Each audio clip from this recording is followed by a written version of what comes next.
and welcome to Round Robin. I'm your host, Robin McCormick from the city of Hampton. And this is October, and October, as many of you know, is a Breast Cancer Awareness Month. So here to talk about that from the Health Department is Irene Ferrainolo. Welcome. Thank you. It's a and pleasure. I see you remembered to wear pink. Yes. I do a lot of breast cancer awareness programs, so I have a lot of pink outfits. In fact, I just bought this one, and when I was being bagged up, the clerk said to me, "Oh, and that's great. You'll have it all for October." So people are very aware. It clicks with people. Pink ribbon or pink. Ribbon. The NFL has it all during October now too. Yes. Yeah. And so I venture to say we've made some progress as a society in awareness. I would say so. Now, yes. I don't know if we've made progress in the action, finding cures for the disease, or finding, all of us doing what we can do to prevent or detect it. In terms of cure, the survival rate for breast cancer has improved every decade since the 50s. And so it's a very survivable cancer. It's not the death sentence that people, and hopefully that's reduced the fear factor, and and the reduction of that fear is allowing more women to seek a mammogram and to do self-breast exam. Well, and the stats are pretty clear that the earlier you catch it and treat it, the better survival rate there is. So what can we do? Let's talk about detection first. What do we need to do? Well, it's very important that every woman knows her own normal. And by every woman, I'm saying from a very young age, from adolescence on, a woman needs to know what is normal for her breasts. We used to really emphasize monthly self-breast exam.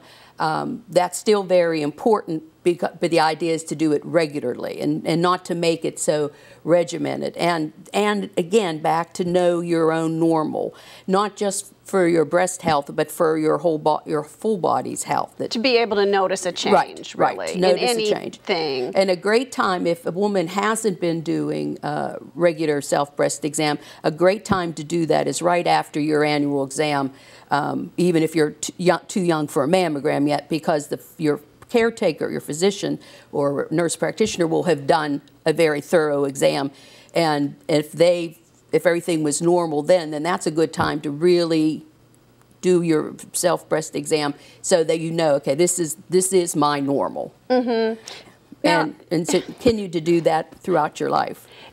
You are probably more comfortable with this, and you're a nurse and in the health department and all that stuff. I think the average woman, though, has a hard time with this. I don't know what it is. Are we not comfortable with our own body? Is it the reminder? Is it the fear? What stops people? I think fear is a big part of it, but as I say, I think that fear factor is diminishing. But I do think there is an uncomfortableness with our own body image. It isn't just touching yourself. I think sadly, I think a lot of women just aren't happy with their body. And thinking about it just reminds us of that, and then we shut down, which is not good for our health. No, it's not good for our physical or mental health. Well, that's true. Let's get the big picture. Okay, that's right. I'm with you. The whole woman. Yeah. So, and then of course, once a woman is in her 40s, she should have her first mammogram, at least one mammogram during that period of time. Some docs and nurse practitioners will recommend that their patients do it more often during the 40s, but even advocacy groups aren't worried about that, but they do like you to get, as we would say in anything, a baseline. This was your normal before you started to age. Thanks for that reminder, Irene.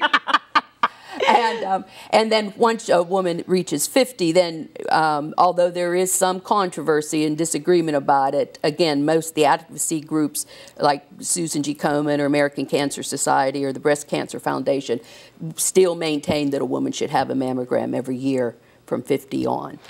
And if we have insurance, which I think most of us are supposed to have now, although there's a few exceptions, and it is covered. Right. Virginia is one of the states that has a law, piece of legislation that's passed almost 20 years ago now, that says if every insurance provider in Virginia has to provide an annual mammogram as one of their benefits. So if you're a woman with insurance, you should be able to have a mammogram and have it covered by your insurance. Now, does that stop at some point? Like, in your 60s or 70s, can you stop getting? No. You must never stop.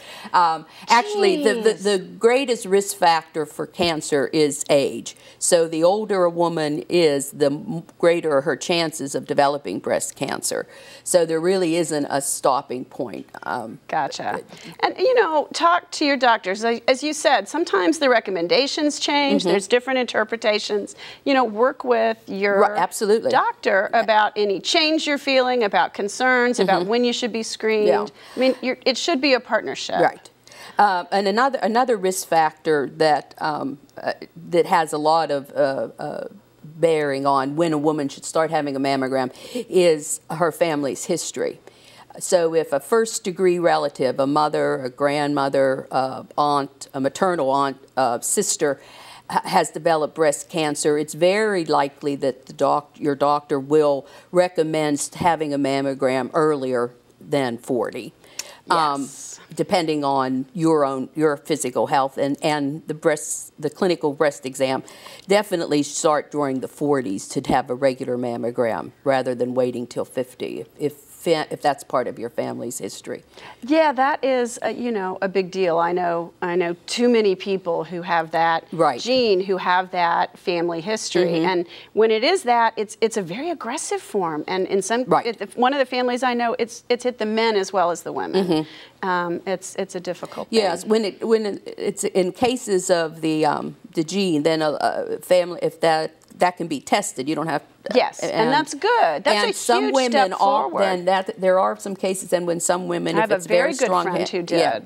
Who will have a double mastectomy or a mastectomy so that there's no chance that she will ever. In fact, Angelina Jolie took that action. That's right. And so that is where you have to really talk about your history, your body with your practitioner. Now, I want to back up to mammograms for just a second because there are people who don't have health insurance. Right. And you guys periodically offer some services. That's right. We do. Because of a grant we get from Susan G. Komen For the Cure Tidewater, we are able to periodically have a free women's health screening day, and included in that is a clinical breast exam and a scheduling of a mammogram for you if it's indicated, either by the results of the breast exam or by your own age. And then we make the appointment. Part of the day isn't the mammogram. We make your appointment for your mammogram, but there's no cost for that. All that cost is covered by the health department through the money we receive from Susan G. Komen For the Cure. That is a wonderful service. And people should go to hampton.gov and look for that date, look at the health department's website, which is the state website. We have a city page too. Yes. And find out when that is so they can schedule an appointment to get that taken care of. Absolutely, yeah. We're very happy and excited to be able to do that. And we do it several times a year. So it's not just October. I think sometimes people sit there and look at all the pink in the month of October and they mean to do it, and then the reminders go away and the urge goes away, and it's easy to forget. Yep, it's easy to forget. We do it obviously in October, and then around Valentine's Day, and then around Mother's Day. That's nice. So that's a great service. Yes, we want people to love themselves too in February. So yes, and then of course, if the mammogram indicates that there's follow-up needed, like a diagnostic or an ultrasound or a biopsy, that also is covered. So the woman doesn't need to be concerned. Because people might be afraid. Right. Well, what if it's something I can't do anything anyway? Right. And there is another state program called Every Woman's Life, that if in fact all that process leads to diagnosis, that woman can be enrolled and then the treatment would be taken care of too. That is huge. So do not let the, we don't want any woman in Hampton or any woman anywhere, but any woman in Hampton to neglect her breast health thinking there's nothing I can do about it anyway. Right. Because a lot of we talk why women don't take action. One part is fear, and part of it is that inevitability, like there's a fatalistic approach to it. People feel that way about a lot of cancers, but I think this one in particular, and I'm not sure why. I don't know. I think for the same reason earlier when we were talking about women not being comfortable with their bodies, I think in the whole idea of body image, that breast cancer treatment sometimes is disfiguring, and it is. And although let's be honest, now almost always if the woman elects to do this, when they do a mastectomy, they can do reconstruction right at the same time. Yeah. But I think that's part of it. The fear and the dread. I think chemo is a scary thing too. Oh, yes. It's not an easy process, but I think too people who know what it was like 20 years ago don't understand that they've refined a lot of those drugs. They're more targeted now. Right. It doesn't always have as bad of effects. It's no picnic. But, no. But it's living, and it's really you can become cancer free. It's not just a disease that you manage. Exactly. Exactly. But I think the fear for women in breasts in that is in the disfigurement. We are too concerned about how we look. Well, and the external factors. The world tells us that's what we have to be worried about. Yeah. So I think that ties very tightly in with our women's fear and reluctance for breast cancer. So the main things we need to do are the self-screening and knowing our body, and the mammograms, depending on our age, as recommended. Right. But there are cancer risk factors that we also can control some of, not our genetic makeup. But what are some things that will help reduce our risk? Well, as it will reduce our risk for everything, maintaining a healthy weight. Extra fat doesn't cause cancer, but it's more likely to occur in people who aren't maintaining a healthy weight. So that's one thing. Going right along with that is diet. Diet certainly controls and influences our weight, but it has a healthy. You can be thin and still not be eating a healthy diet. Right. So and that's important. Yeah. So those two, and they're like the risk factor for everything. And of course, maintaining a healthy weight also usually involves some physical activity. So. And that's important, even if you are one of those lucky, skinny people who doesn't need to exercise. You do need to exercise. Exactly. You've got to work your muscles. I think the fresh air is important. I like walking. I believe getting outside has, mental benefits, calming, stress reduction, and just the act of walking. You don't have to run. You don't have to be on a treadmill. Yes, and of course you mentioned another risk factor for all cancers, and again, almost all diseases, and that's stress.